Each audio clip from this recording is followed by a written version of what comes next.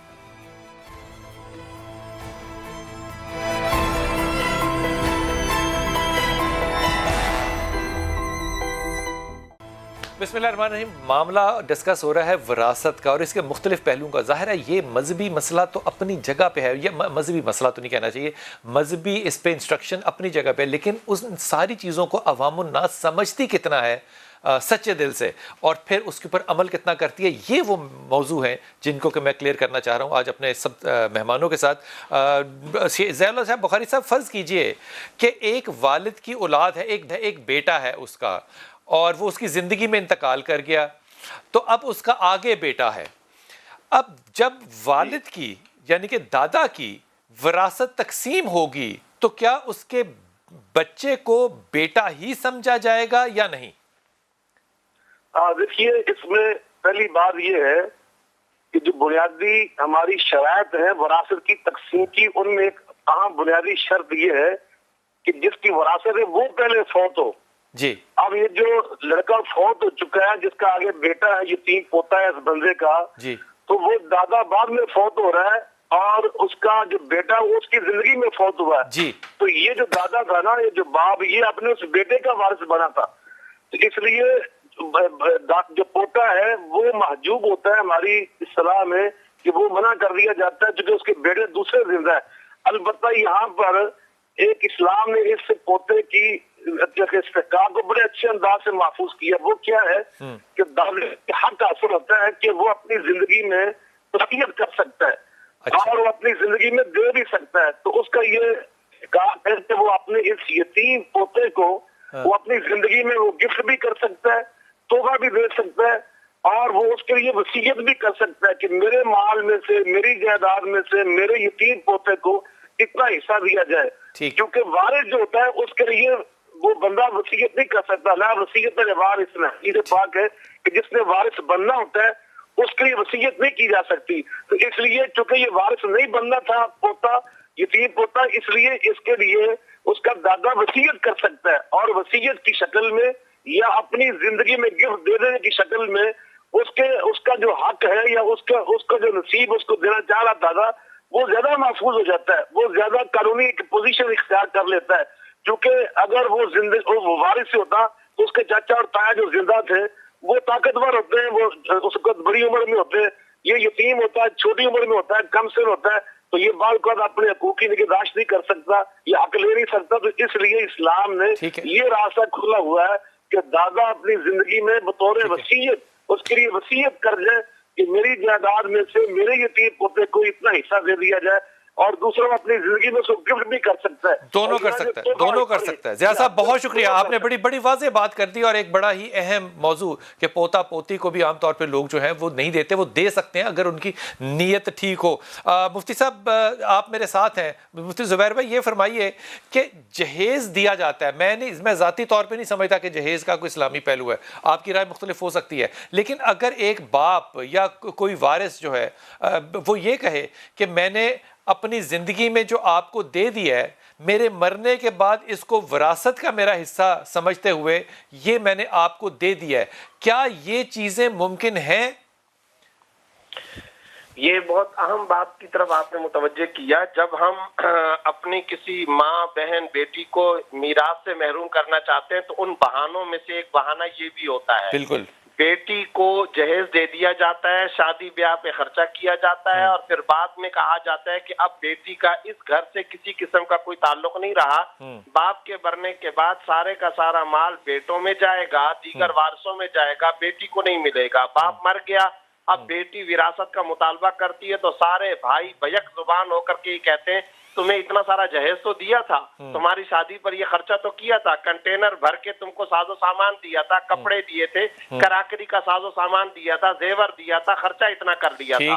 یاد رکھنا چاہیے کہ جہیز کی وجہ سے کوئی ماں، بہن، بیٹی وراثت کے حصے سے محروم نہیں ہو سکتی ہے. اسی طرح اگر کسی نے اس کی وجہ کیا ہے مفتی صاحب، اس کی وجہ کیا ہے، کیوں محروم نہیں ہو سکتی؟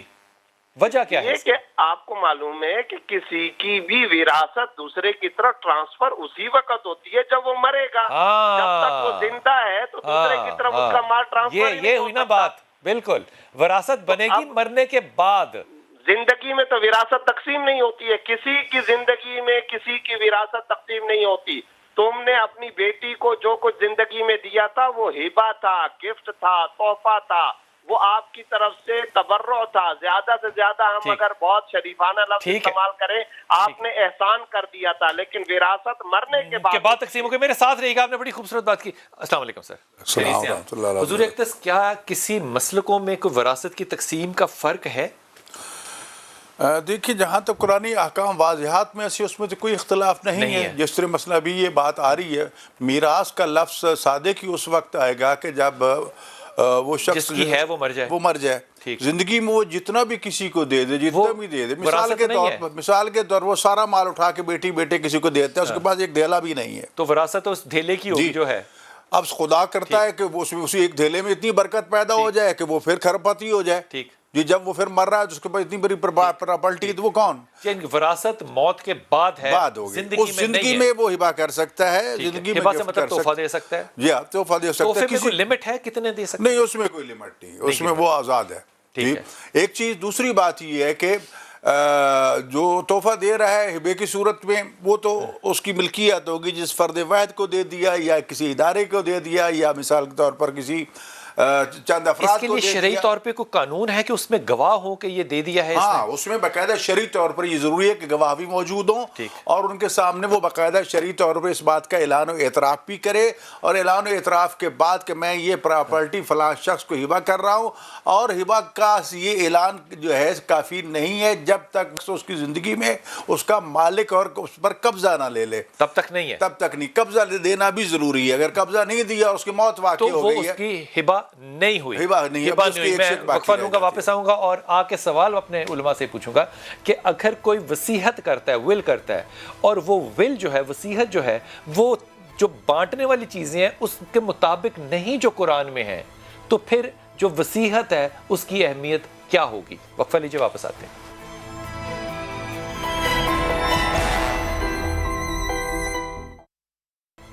بسم اللہ الرحمن الرحیم۔ زبیر بھائی آپ میرے ساتھ ہیں۔ زبیر بھائی یہ بتائیے کہ اگر کوئی ول کرتا ہے، یعنی کہ وصیحت کرتا ہے، اور وہ وصیحت جو ہے وہ تضاد کھا رہی ہے اسلامی قوانین سے، تو آپ کے خیال میں عدالت کا رویہ یا مزاج یا فیصلہ اس کی ول میں آئے گا، کیونکہ وارث تو وہ جائیداد تو اسی کی ہے اور وہ چاہتا ہے کہ ایسا ہو، یا کیا سٹینڈ لیا جائے گا؟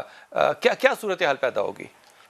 دیکھیں، سب سے پہلی بات تو یہ کہ وصیت کی کچھ کنڈیشنز ہیں اور کچھ شرعی شرائط ہیں۔ مثلا سب سے پہلی شرط تو یہ کہ آپ وصیت وارث کے لیے نہیں کر سکتے۔ مثال کے طور پر ایک آدمی ہے، اس کا بیٹا ہے، اور وہ یہ کہتا ہے کہ میں اپنے بیٹے کو اتنا مال دینے کی وصیت کرتا ہوں، وہ نہیں بھائی تم وہ کر ہی نہیں سکتے، نہ بیٹے کے لیے، نہ بیوی کے لیے، نہ بیٹی کے لیے، کیونکہ ان کے حصے اللہ نے سورہ نساء میں خود مقرر کر رکھے ہیں۔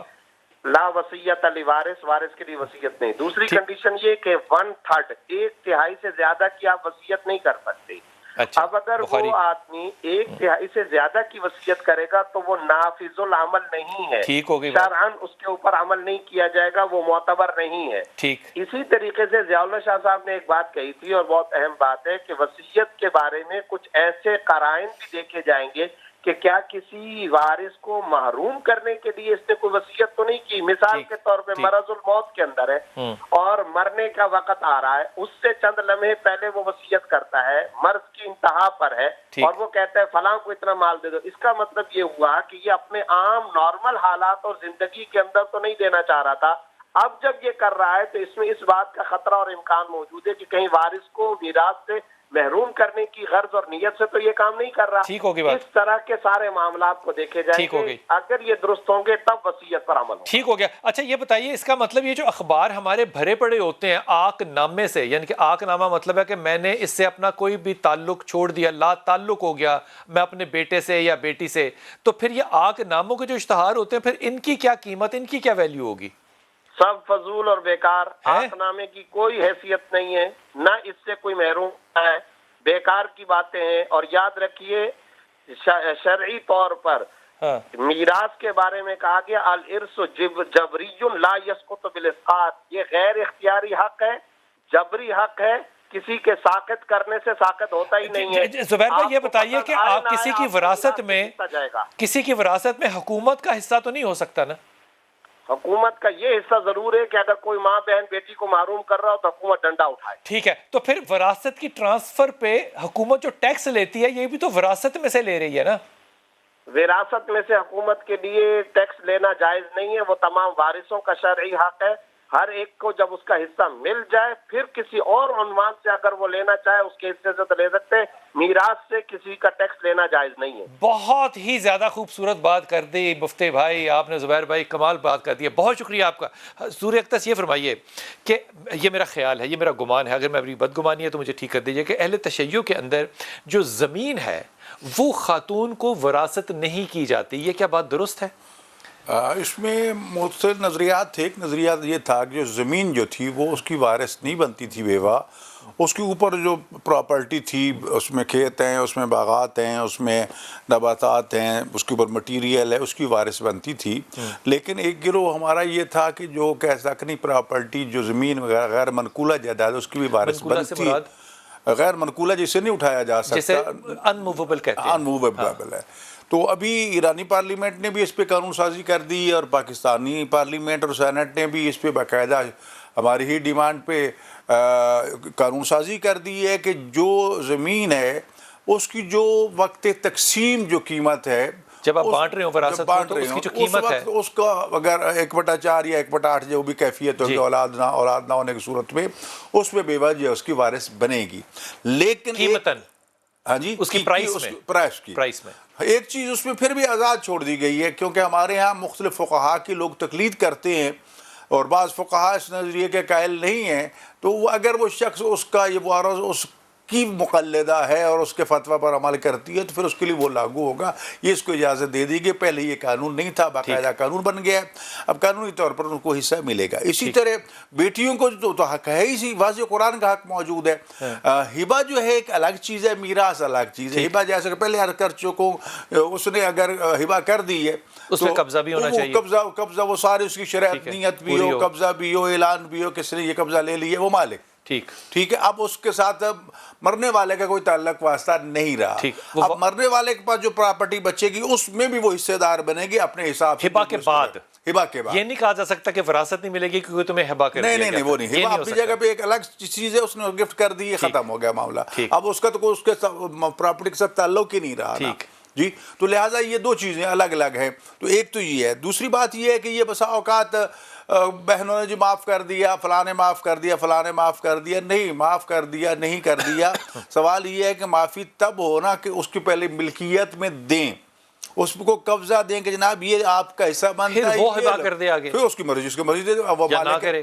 جب آپ اس کے ہاتھ میں چیز دے ہی نہیں رہے، اس کو مالک ہی نہیں بنا رہے، پہلے ہی قبضہ تم لوگوں نے کر لیا ہے، تو اس کا مطلب وہ تو محروم ہو گئی اس چیز سے، تو وہ جو محروم کی گئی شرعی طور پر وہ جائز نہیں ہے۔